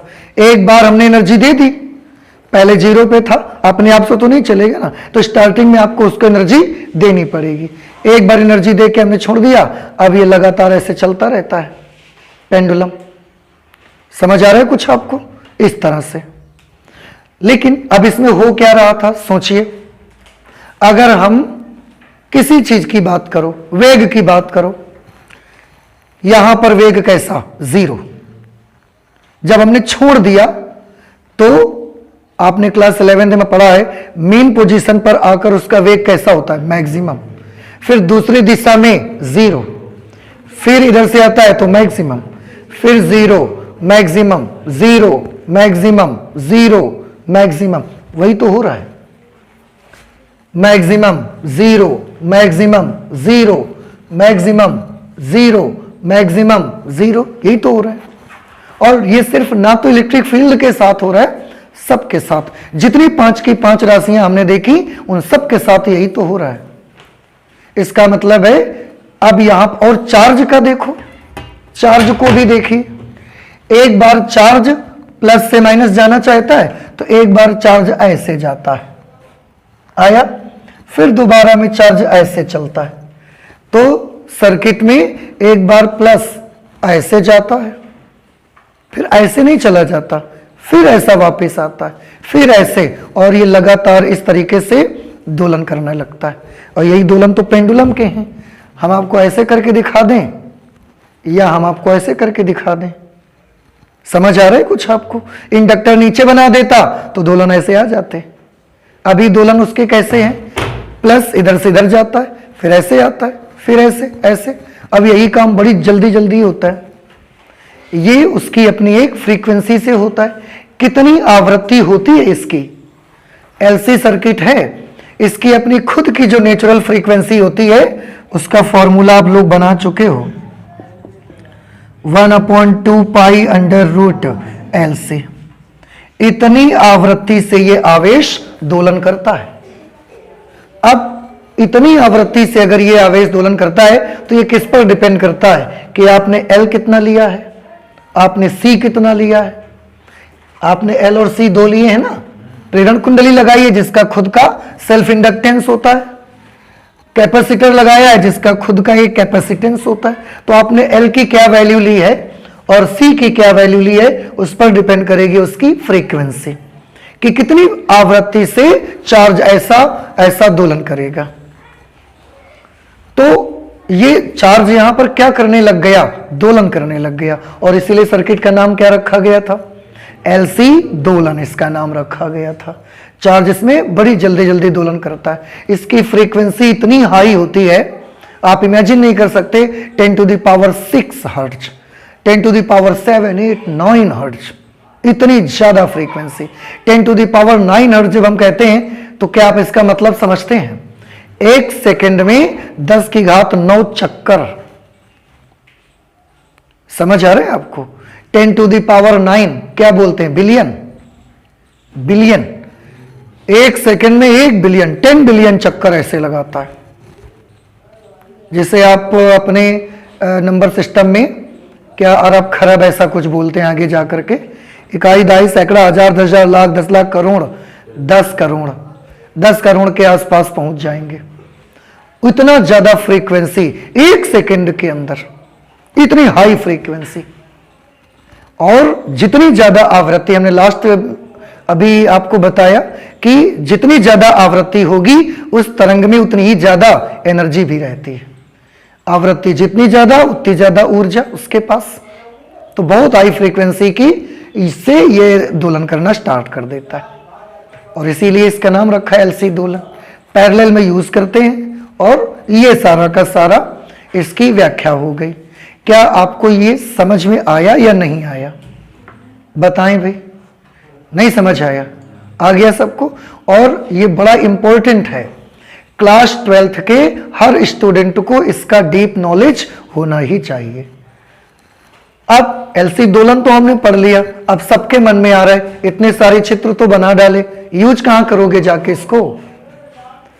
इसकी हमको ये एक्सप्लेनेशन, इसके अलावा कोई एक्सप्लेनेशन देने की आपको आवश्यकता नहीं है। आप सोचेंगे इसमें हम लिखेंगे क्या, इतने चित्र बने हैं तो लिखावट भी 3-4 पेज से क्या कम होगी? ऐसा कुछ नहीं है। आपको समझ आ गया कि नहीं आ गया? तो जब आप चित्र बना दोगे तो टीचर को समझ में आ जाएगा। ठीक है, पूरी बात तो आप समझा रहे हो लिख के, ये लिख ही तो रहे हो और कर क्या रहे हो आप? ये लिख रहे हो आप, परेशान मत हो। इसके अलावा कुछ लिखना नहीं है आपको। पूरी बात अब हमको समझ में आ गई कि किस तरीके से ऑसिलेशंस चल रहे हैं। तो अब बात आती है नेक्स्ट कि आखिरकार ये जो इतना सब कुछ हमने किया, इसका यूज कहां करेंगे? इसके 2 बड़े इंपॉर्टेंट यूज हैं। 2 कौन कौन से 2 बड़े इंपॉर्टेंट यूज हैं? सबसे पहला यूज आप देखिए जरा ध्यान से। अब आप समझ गए हैं दोलन या चार्ज कैसे चलता है। अगर मैं यहां से कहीं से भी, चाहे जहां से आप ले लो, यहां से अगर हम 2 तार ऐसा निकाल लें इस तरह से, और यहां पर अपने 2 तार लगाएं अपने सर्किट के, तो क्या आप मुझे बता सकते हैं कि आपको किस तरह की करंट मिलेगी? 2 तरह की करंट हमारे पास होती है, डीसी और एसी। चार्ज यहां पर कैसे चल रहा है? एक बार इधर से ऐसे जाता है, फिर ऐसे जाता है, फिर ऐसे, फिर ऐसे, फिर ऐसे, ऐसे चल रहा है। तो अगर मैं अपने 2 तारों को यहां पर लगा दूं, और यहां पर हमने एक फैन लगा दिया, अपना फैन लगा दिया, अब आप मुझे बताएं हमारे फैन में किस प्रकार की करंट जाएगी? डीसी जाएगी कि एसी जाएगी? डीसी नहीं जाएगी, एसी जाएगी। कैसे पता कि एसी जाएगी? क्योंकि लगातार उसका दिशा भी बदल रही है और लगातार उसका परिमाण भी चेंज हो रहा है। तो अगर कहीं से भी पूरे सर्किट में कहीं से भी आप 2 तार ऐसा काट करके छील के लगा के ऐसा 2 तार ले जाते हो, उसमें अपना बल्ब लगाइए, फैन लगाइए, तो जो कुछ भी लोड लगाएंगे उसमें कौन सी वाली करंट आपको मिलेगी? एसी करंट मिलेगी, क्योंकि करंट का हमने ग्राफ भी बनाया जो यहां बन रही है। अब ये सबको समझ में आ गई कि एसी नेचर होगा करंट का। ठीक, अब आप मुझे एक बात बताइए, जब आपने सबसे स्टार्टिंग में इसको एनर्जी दी थी आके, तो एनर्जी दिया किससे था आपने? इसको एसी से दी, एसी सोर्स लगाया था एनर्जी देने के लिए, या डीसी सोर्स लगाया था? डीसी सोर्स, बैटरी लगाई थी, और बैटरी के पास कौन सी करंट होती है? डीसी। तो जब आपने इसको दिया था तो ऊर्जा दी कौन सी थी? DC nature. ये आपको कौन सी ऊर्जा दे रहा है? AC nature. तो ये क्या कर रहा है? आंसर है ये डीसी को एसी में बदल रहा है।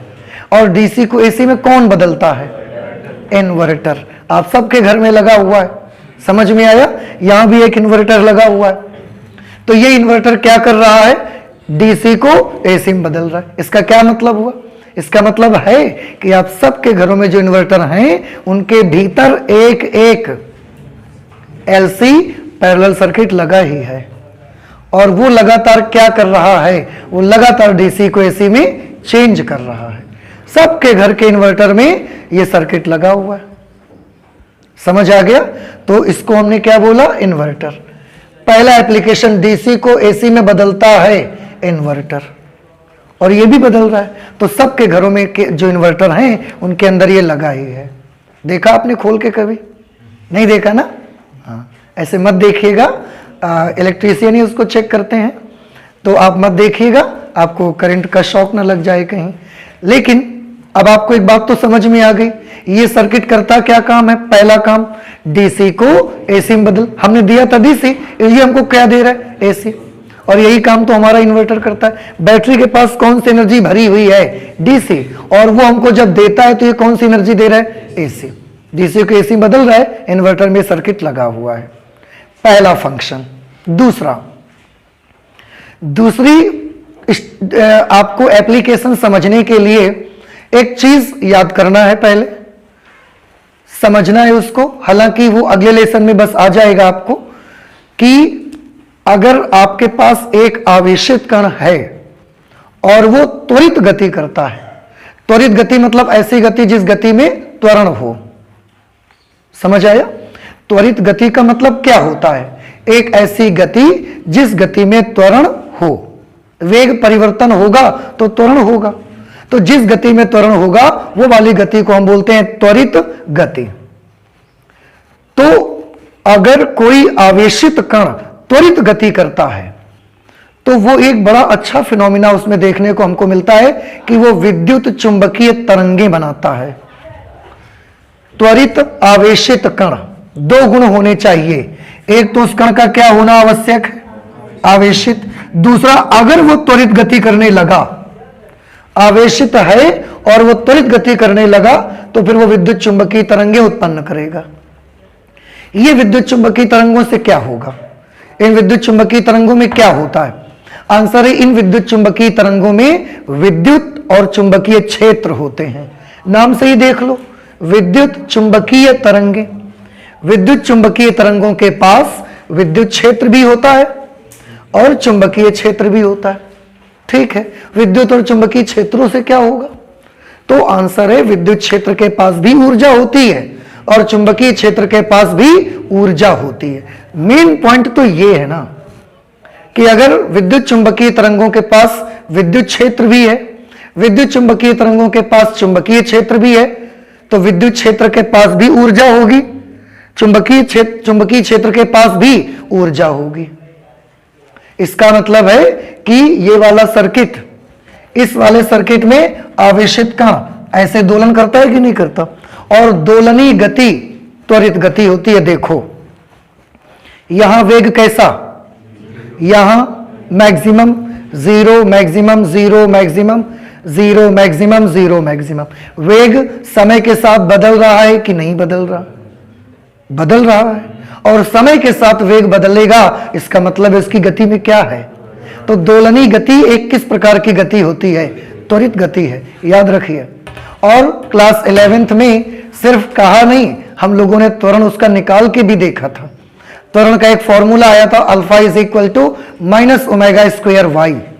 ध्यान करिए, वेग भी निकाला, त्वरण भी निकाला, काइनेटिक एनर्जी, पोटेंशियल एनर्जी, सब कुछ कैलकुलेट किया था। अभी पिछली क्लास में ये निकाला था तो आपको भूल गए, अब आपको याद नहीं है। लेकिन दोलनी गति, अगर कोई भी पार्टिकल दोलनी गति करता है तो ये वाली गति कैसी गति है? त्वरित गति है, क्योंकि इसमें समय के साथ वेग बदलता है, तो ये एक त्वरित गति है। ठीक है। अब यहां आवेश क्या कर रहा है, दोलन कर रहा है। और दोलनी गति किस प्रकार की गति होती है, ठीक है, तो आवेश भी है और दोलन की वजह से इसमें त्वरण भी है। तो ये आवेश किस प्रकार की गति करता है, त्वरित गति करता है। आवेशित कण है, त्वरित गति करता है। जरूर ये क्या बनाता होगा, बनाएगा, विद्युत चुंबकीय तरंगे बनाता है। विद्युत चुंबकीय तरंगों में क्या होता है, विद्युत और चुंबकीय क्षेत्र होता है। विद्युत और चुंबकीय क्षेत्र में क्या होता है, ऊर्जाएं होती हैं। तो न सिर्फ ऊर्जा बनती है बल्कि ऊर्जा एक जगह से दूसरी जगह तक संचरित भी होती है, चल के भी जाती है। देखो, ऊर्जा बनना अलग चीज है, लेकिन उस ऊर्जा का एक स्थान से दूसरे स्थान तक चल के जाना, यह एक बहुत इंपॉर्टेंट चीज है। यहां पर आप खड़े रहें, आपका सर्किट यहां पर रुका रहेगा, लेकिन तरंगें बन बन के जाने लगेंगी। और क्यों जाएंगी, क्योंकि उनके पास एनर्जी है, इसलिए जाएंगी। तो यह सर्किट न सिर्फ विद्युत चुंबकीय तरंगे बनाता है बल्कि विद्युत और चुंबकीय क्षेत्रों में जो ऊर्जा भरी हुई है उसको एक जगह से दूसरी जगह तक भेजता है। अब कितनी दूर तक भेजेगा, तो आंसर है ये डिपेंड करेगा कि उनके पास कितनी एनर्जी है। अगर ज्यादा ताकत होगी, ज्यादा एनर्जी होगी तो बहुत दूर तक चली जाएंगी। अगर कम एनर्जी होगी तो यहीं तक जाएंगी, खत्म हो जाएंगी, अटेन्युएट हो जाएंगी। किस फ्रीक्वेंसी से बनती हैं वो तरंगे, 1/2 पाई √ LC से बनती हैं। और ये फ्रीक्वेंसी कितनी होती है, बहुत हाई, 10⁸ 7 9, इतनी हाई फ्रीक्वेंसी। और हाई फ्रीक्वेंसी के पास एनर्जी भी कैसी होती है, बहुत हाई। इतनी हाई होती है कि यहां से आप तरंगे भेजोगे, ये बहुत दूर दूर तक चली जाएंगी। बॉम्बे में आपका फ्रेंड बैठा है, दिल्ली में, कलकत्ता में आपका फ्रेंड बैठा है, वहां तक वो तरंगे जाएंगी। इतनी एनर्जी उनके पास, क्योंकि इनकी फ्रीक्वेंसी बहुत हाई है। ये उनकी अपनी सबकी एक नेचुरल फ्रीक्वेंसी है। तो आप क्या करें, आप यहां पर कहीं पर भी एक एंटीना लगा लो। ये यहां पर एक क्या लगा दिया हमने, ये हमने एक एंटीना लगा दिया यहां पर। अब एंटीना लगाया आपने, स्वीटेबल एंटीना। ये स्वीटेबल कैसे होगा, उसके लिए कम्युनिकेशन सिस्टम एक लेसन है, उसमें पढ़ने को मिलता है आपको। तो अब इसमें जब चार्ज ऐसे दोलन करेगा, आवेशित कण है, त्वरित गति करेगा, विद्युत चुंबकीय तरंगे बनेगी और एंटीना से बन के निकलना शुरू हो जाएंगे। इतनी हाई फ्रीक्वेंसी की वेव्स बनेगी और ये वेव्स ऐसा बहुत दूर तक जा सकती हैं। तो आप तरंगे भेज सकते हो। और जो हमने लास्ट टाइम आपको बताया कि उन तरंगों से क्या कर सकते हैं हम, तो क्योंकि इन तरंगों के पास इतनी ऊर्जा है कि ये तरंगे बहुत दूर तक जा सकती हैं। तो अब हम क्या करेंगे, हम जो बोलते हैं, हमारी उन तरंगों की एनर्जी कितनी है, उनकी फ्रीक्वेंसी तो बहुत कम है, 300, 350, 400, बस इतनी फ्रीक्वेंसी है, हर्ज, 300 हर्ज केवल, और इनकी 10 करोड़ हर्ज। तो किस तरंग के पास ज्यादा एनर्जी है, हमारे पास या इन तरंगों के पास, इनके पास। कौन दूर तक चला जाएगा, हमारे द्वारा बोली गई तरंगे या ये वाली तरंगे। तो हमारी तरंगे तो दूर तक नहीं जा सकती। तो हम क्या करेंगे, हमारे पास गॉड ने, नेचर ने बस इतनी ही ताकत दी हुई है। कितनी ताकत दी है कि हम जो बोलते हैं या हम जो देखते हैं वो कुछ दूर तक ही जाता है, इसके बाद जाना बंद हो जाता है। लेकिन इसमें आपको कोई परेशान होने की जरूरत नहीं है कि ले गॉड ने तो हमको बस इतनी ही ताकत दी, उन्होंने बहुत अच्छा किया है। अब आप खुद सोचो, अगर उन्होंने आपको ज्यादा ताकत दे दी होती कि आपकी आवाज यहां से 10 किलोमीटर तक चली जाएगी, फिर आप सोचिए कितनी बड़ी प्रॉब्लम खड़ी होती। आप नॉर्मल बात कर पाते क्या, क्योंकि आपकी तो आवाज कहां तक चली जाएगी, 10 किलोमीटर तक चली जाएगी। तो आप नॉर्मल भी बोलते, ये 10 किलोमीटर तक आवाज जा रही, उसमें तो चलो ठीक है, वो भी चलो ठीक है, लेकिन 10 किलोमीटर रेंज में जितने लोग बात कर रहे हैं उन सब की आवाज आपके कान में आती, फिर आपको कितनी प्रॉब्लम होती है, आप ये सोचिए, बहुत प्रॉब्लम होती। जितने लोग 10 किलोमीटर रेंज में हैं, तो 10 किलोमीटर रेंज में बहुत बड़ा एरिया पड़ेगा, बहुत लोग होंगे, उन सब लोगों की आवाज आपके कान तक जाएगी, फिर आप कम्युनिकेट नहीं कर सकते, आपस में आप बात नहीं कर सकते आप। आपको बहुत प्रॉब्लम होती तो अच्छा है। इसके लिए आपको नेचर को कोसने की जरूरत नहीं है कि उन्होंने अल्लाह हमको इतनी ऊर्जा दी, कम दी है, ज्यादा देते तो ठीक होता। ये उन्होंने बहुत अच्छा किया है जो ऐसा किया है, कम से कम प्रॉब्लम तो नहीं हो रही ना कुछ भी। लेकिन हमने उसका अपना एक तरीका ढूंढ लिया कि हमारी जो बोलते हैं, जो हमारा वीडियो शूट होता है उसको हम बहुत दूर अपने फ्रेंड के पास भेजना चाहते हैं, लेकिन वो ऐसे नहीं जा सकता। तो हम क्या करेंगे, ये वाली तरंगे बनाएंगे, एक तार से ये तरंगे बना के लाएंगे, एक तार से हम जो बोलेंगे माइक्रोफोन लगा के उनकी तरंगे बनाएंगे और यहां आके दोनों को जोड़ देंगे। तो हमने अपने सिग्नल किस में छुपा दिए, इस फ्रीक्वेंसी में छुपा दिए अपने सिग्नल। अब हम इसको यहां से भेज देंगे तो ये कहां तक जाएंगी बताओ, क्या ये यहीं पास तक जाएंगी या ऐसे बॉम्बे तक पहुंच जाएंगी? पहुंच जाएंगी, क्योंकि ताकत किसकी लग रही है, ताकत तो इनकी लग रही ना, इन तरंगों की। जैसे आप अकेले पैदल बॉम्बे नहीं जा सकते क्योंकि आपके पास उतनी ताकत नहीं है, तो आप ट्रेन में बैठ जाते हो, एरोप्लेन में बैठ जाते हो। तो यहां से बॉम्बे तक जाने में ताकत किसकी लगती है, आपकी कि एरोप्लेन की? ठीक है, और वहां जाके आपको आपका फ्रेंड रिसीव कर लेगा। क्या एरोप्लेन घर ले जाएगा क्या? केवल आपको वहां से उतार लेगा, आपको लेते जाएगा। तो क्या होगा, अब आप थोड़ा सा सोचिए। एक एंटीना से क्या बना के लाएंगे हम, ये हाई फ्रीक्वेंसी वेव्स बना के लाएंगे, विद्युत चुंबकीय तरंग, और माइक्रोफोन से हम अपनी आवाज की भी तरंगे बनाएंगे और उसको यहां दोनों को जोड़ देंगे तार। अब हमने अपनी वेव्स को हाई फ्रीक्वेंसी वेव में लोड कर दिया, यानी कि आप एरोप्लेन में बैठ गए। समझ आ रहा है कुछ आपको? आप एरोप्लेन में बैठ गए, एरोप्लेन उड़ा दिया हमने। ये कहां तक चला जाएगा, बॉम्बे चला जाएगा कि नहीं जा पाएगा? चला जाएगा ना, क्योंकि आपका सिग्नल अब चला जाएगा। अब आपका सिग्नल यहां छुपा हुआ है और वहां जब बॉम्बे में आपका फ्रेंड रिसीव करने आएगा तो वहां पर हम क्या करेंगे, क्या इनको घर तक ले जाओगे आप? ये एरोप्लेन है, इसको छोड़ देंगे। हम केवल उसमें जो सिग्नल छुपा हुआ है उसको हम केवल उतार लेंगे और वहां से। ये कैसे होगा, ये आपने पिछली क्लास में सीखा है। वहां पर हम एक LCR सीरीज सर्किट लगाएंगे और उसकी फ्रीक्वेंसी कितनी कर देंगे, 300। समझ आ रहा है? वहां पर हम क्या लगाएंगे, एक LCR श्रेणी परिपथ लगाएंगे और उसकी आवृत्ति को हमको बदलना आता है, याद होगा लास्ट क्लासेस में हमने डिस्कस किया। उसकी आवृत्ति को बदल के हम कितनी कर देंगे, 300, 400। वो आवृत्ति कर देंगे जो हमारी आवाज की आवृत्ति है। तो इन तरंगों की आवृत्ति कितनी थी बताओ, 10 करोड़। हमारी आवाज की आवृत्ति कितनी थी, 300। वहां पर जो हमने, जब वहां पर तरंगे पहुंची तो वहां जो LCR सीरीज सर्किट हमने लगाया है उसकी स्वाभाविक आवृत्ति हमने कितनी कर दी, 300। वो उसकी उस नेचुरल फ्रीक्वेंसी, LCR श्रेणी सर्किट की नेचुरल फ्रीक्वेंसी किसकी आवृत्ति के बराबर है, हमारी आवाज की आवृत्ति के बराबर है या इसकी आवृत्ति के बराबर है, आवाज की आवृत्ति के बराबर। तो वो LCR सीरीज सर्किट क्या करेगा, आवृत्तियां जब बराबर हो जाएंगी तो हमारी आवाज वाली करंट को वो क्या कर देगा, मैक्सिमम, और इसकी करंट को क्या कर देगा, छोड़ दिया इसको उसने। हमारी आवाज वाली करंट को मैक्सिमम कर दिया तो हमारी आवाज उसको सुनाई देगी, ये वाली फ्रीक्वेंसी उसको नहीं मिलेगी। अब आप मुझे बताएं, LCR श्रेणी परिपथ जो लगाया था वो किस साइड लगाते हो, भेजने वाली तरफ या लेने वाली तरफ लगाते हो?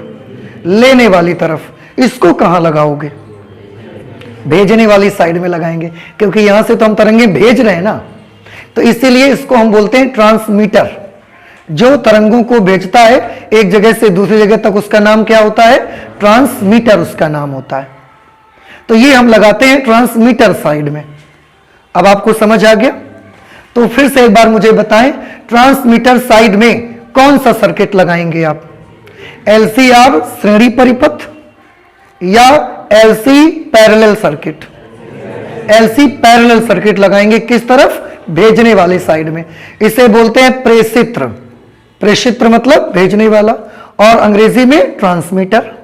ठीक, जब तरंगे आएंगी आपके पास तो रिसीव करने के लिए उनमें कौन सा सर्किट आप लगाएंगे, LCR सीरीज सर्किट लगाएंगे, और जिस तरंग को रिसीव करना होगा उसी की आवृत्ति हम सेट कर देंगे उतनी। तो उसकी करंट मैक्सिमम हो जाएगी, रिसीव हो जाएगी। जैसे आपका मोबाइल फोन काम करता है, मोबाइल फोन भी ऐसे ही काम करता है। हर मोबाइल के लिए एक एक सिम बटा हुआ है और हर सिम का अलग अलग नंबर है। तो ये नंबर क्या है? ये उसकी एक फ्रीक्वेंसी है, एक नेचुरल फ्रीक्वेंसी है। मोबाइल फोन में दोनों सर्किट एक साथ लगे हैं, दोनों। क्यों? मोबाइल फोन में तरंगे जो आती हैं उनको रिसीव भी करते हो आप, और जो तरंगे आप, जब आप किसी को कॉल करते हो तो आप तरंगे भेजते भी हो। तो जब आप तरंगे भेजते हो, कौन सा सर्किट यूज करते हो? एलसी समांतर परिपथ बनाते हो, यूज करते हो कि एलसीआर श्रेणी परिपथ यूज करते हो? एलसी समांतर परिपथ यूज करते हैं। और जब कोई हमको कॉल करता है और उसकी तरंगे हम रिसीव करने वाले होते हैं, तो हम कौन सी सर्किट का यूज करते हैं? एलसीआर सीरीज सर्किट का यूज करते हैं। समझ में आया? इसीलिए जब भी आपको किसी को कॉल करना होता है तो आप कैसे कॉल करते हो? एक पर्टिकुलर नंबर अलॉट किया गया है उसके लिए, उस पर्टिकुलर नंबर को मिलाते हो, उस फ्रीक्वेंसी की वेव आप भेजते हो। इसका मतलब वो फ्रीक्वेंसी आप पूरी दुनिया में क्या कर रहे हो? ढूंढ रहे हो। देखिए कैसे होता है। आपने अपने यहां से एक, ऐसा तो है नहीं कोनो नंबर मिला दो अपने आपके दोस्त के पास पहुंचेगा, ऐसा तो नहीं है। आपको अपने फ्रेंड को कॉल करना है तो एक पर्टिकुलर नंबर है उसका, वो आप मिलाते हो, उसकी फ्रीक्वेंसी है। जब वो नंबर मिलाते हो तो उसकी उस फ्रीक्वेंसी की तरंग ऐसे जाती है। सबसे पहले ये तरंग टावर को मिलती है। क्यों? टावर में बहुत सारी फ्रीक्वेंसी लगी हुई है। उसने देखा कि एक तरफ से ये वाली फ्रीक्वेंसी आई पर्टिकुलर, एक फ्रीक्वेंसी आई तो टावर में उस फ्रीक्वेंसी की करंट कैसी हो गई? मैक्सिमम। उसने देखा कि कोई ये वाली फ्रीक्वेंसी सर्च कर रहा है, तो वही वाली फ्रीक्वेंसी उसने और ज्यादा दूर तक फैलाई, क्योंकि आपकी तरंग बहुत दूर तक नहीं गई। आपकी तरंग पहले टावर तक गई, टावर से फिर टावर ने अपनी रेंज बढ़ाई और उसने भी वही फ्रीक्वेंसी ढूंढने में आपकी हेल्प की, और उस फ्रीक्वेंसी को ढूंढा जिस फ्रीक्वेंसी का सिम पड़ा हुआ है जिसके मोबाइल में, आपके फ्रेंड के मोबाइल में। अब ढूंढा तो जब वो वाली फ्रीक्वेंसी उसने वहां पर भेजी, मोबाइल की फ्रीक्वेंसी वही है और वही फ्रीक्वेंसी उसने भेजी, तो ये वाली करंट कैसी हो जाएगी? मैक्सिमम। करंट मैक्सिमम हो जाएगी, चार्ज बड़ी जल्दी दोलन करना शुरू कर देगा। चार्ज ऑसिलेट करेगा, उसके साथ हमने एक घंटी लगा दी। वो घंटी जब दोलन करेगा तो घंटी बड़ी जोर से बजेगी और आपको सोते हुए भी जगा देती। तो वही नंबर आपको जाके लगता है जो नंबर आप लगाते हो। कभी कभी गलती से हो जाए, आपसे नंबर गलत लग जाए, अदरवाइज वही फ्रीक्वेंसी पकड़ता है जाके सीधे। तो ये सब हमारा यहीं से काम होता है। इसीलिए हमने लिखा है त्वरित आवेशित कण विद्युत चुंबकीय तरंगें उत्पन्न करता है। विद्युत चुंबकीय तरंगों को इलेक्ट्रोमैग्नेटिक वेव्स कहते हैं, शॉर्टकट में ईएम वेव्स कहते हैं। नेक्स्ट हमारा जो लेसन होगा उसमें आप इन्हीं को स्टडी करना है, विद्युत चुंबकीय तरंगों के बारे में हमको। तो क्या आपको एलसी ऑसिलेशन, एलसी दोलन समझ में आ गए कि नहीं आ गए? आ गए हैं तो आपको एग्जाम में भी आप यही बना दो, कोई प्रॉब्लम नहीं है। एक दो बातें वो नोट कर दो, उसके जो एप्लीकेशंस हैं। ठीक है, तो नेक्स्ट क्लास, आज हम लोग इसको यही रखेंगे। नेक्स्ट क्लास में हम लोग स्टडी करेंगे ट्रांसफार्मर। ठीक है, थैंक यू।